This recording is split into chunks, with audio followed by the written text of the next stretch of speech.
বন্ধুরা, এই কিউট ছেলেটি তার বাবা মার পছন্দের এই সুন্দরী মেয়েটিকে বিয়ে করে বাড়িতে এনেছে। ছেলেটি দেখাতে ছিল কোনো রুমে কে থাকে, তারপর বউকে নিয়ে তার রুমে যায় আর তার সাথে ওসব করতে চাইলে মেয়েটি করতে দিতে চায় না। তখনই হঠাৎ ছেলেটির এই সুন্দরী বোন সেখানে চলে আসে আর ছেলেটি দেখতে পেয়ে তার বোনকে তার রুমে আসতে বলে।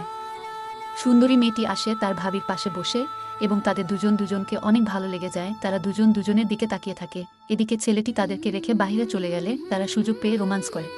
পরের দিন ছেলেটি তার বউয়ের কাছে গিয়ে তার সাথে রোমান্স করতে চায়, কিন্তু মহিলাটি ছেলেটিকে পছন্দ করে না বলে তাকে দূরে সরিয়ে দিয়ে চলে যেতে বললে ছেলেটি চলে যায়। তখন মহিলাটির ননদ সেখানে চলে আসে। তারপর যা হলো তা দেখলে আপনিও অবাক হবেন।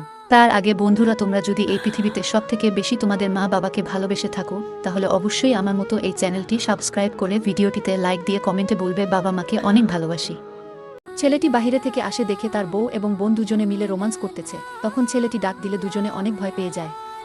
আর ছেলেটি তার বোনকে ইচ্ছে মতো বকা দিলে মেয়েটি কান্না করে